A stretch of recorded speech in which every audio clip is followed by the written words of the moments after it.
That one is gathering some steam. Yeah, you're waking up now. Good tasting sauce though. And I feel like you're going to be tasting it for the better part of the next hour. Glen, welcome to Burning Questions. I'm so thrilled to have you as a member of our worship band at the 10:30 service. Tell me a little bit more about your relationship to Valencia UMC. How long have you guys been around? We started about 20 years ago when our kids were young. So newcomers, perfect. Yeah, we stayed for the music, and then the music took us over and became involved in a lot of stuff around the place. Awesome. We like it here. Love it. You ready for some goodness? Let's do it. All right, we're going to work left to right, top to bottom like you're reading a book. Top left is going to be Melinda's mango flavor, lowest heat on the table, kind of a fruit, fun, sweeter side. When you're ready, grab that piece. Cheers to you, brother. We're going to take a bite of that.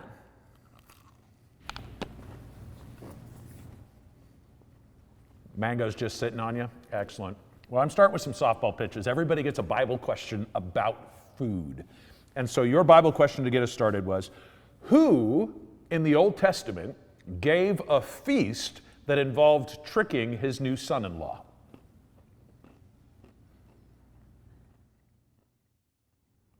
What book are we talking about?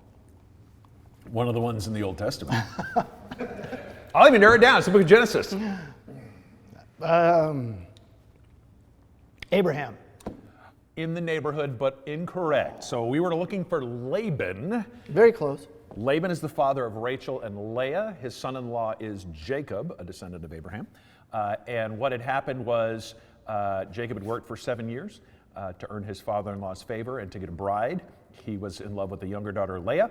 And on that wedding feast night, Laban pulled a little trick, swapped in the older daughter, and he found himself married to the woman that he didn't expect. And so, you know, in a practice that kind of terrifies me, I can barely keep up with one wife. I don't need two. He says, what do I need to do to get the second wife? So he works for another 7 years for him. Poor guy. So how you feeling with the flavor palette? Sweet one just hit you fine? Yeah, that's cool. Fantastic. You ready to go round two? Yes, sir. All right, so round two is going to be the Red Savina. It's about 675K on the Scoville scale. Very chili forward flavor, about twice the heat of your standard Chili hot forward. one. I like Chili that. forward. Don't use is that what every the day in internet says. conversation. Work it in with your kids in school. You are a teacher, yeah? Yes, sir. All right, so you try this with your class at some point too. Particularly the higher flavors for the misbehaving kids. I hear it's a good discipline technique. That'll get them quiet. All right, Red Savina. Oh, I got some on my lip. That's gonna burn. You're gonna feel that one in the morning, huh? I will. It's a good tasting sauce though. It's a great one. It can be as hot as you want, but you can't be bad tasting. Fair enough. One of my favorite interviewers, James Lipton, inside the actor's studio, asks 10 questions of his actor. I randomly generated a number. Here's yours. What sound do you love? Any guitar being played well. Follow-up question. What sound do you hate? I think I can guess based on that answer. The ukulele.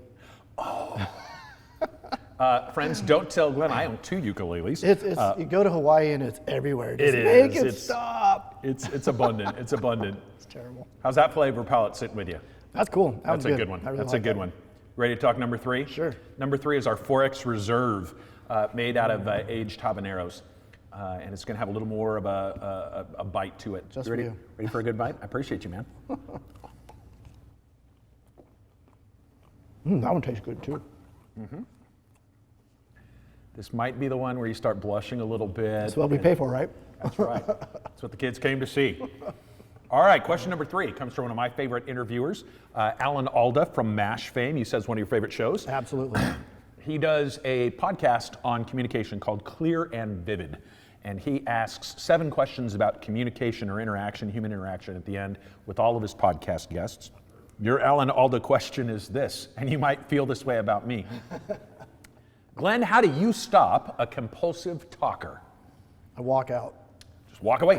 Absolutely. No explanation, just ghosting. I have 31 of them in my classroom. I just walk out. Step off and wander off. I love it. No, it's just like anything. You just have to listen, and sooner or later they're going to run out of air. You have not met some church ladies. That's all I'm saying. How you feeling? That one's settled? That one's Need cool. Coke, honey, Yeah, anything no, right now? I'm so far so good. Ready to rock number 4? Yes. All right, so number 4, ghost pepper. This is our ghost pepper sauce. It's about 1 million on the Scoville scale.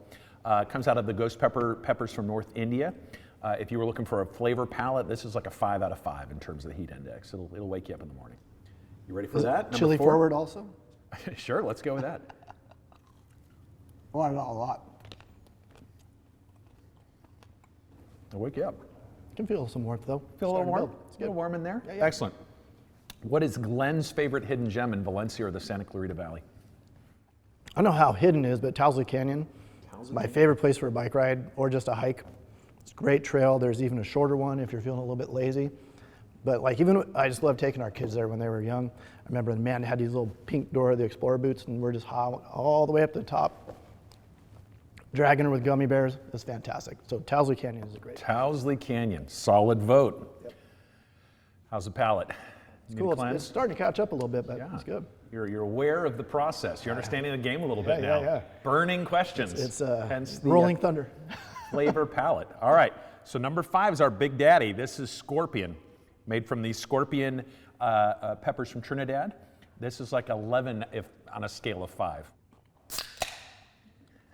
Clear the palate. All right. How you feeling? You ready to rock? I'm ready. Just a dash is all you need. Little dabs. Let's do it.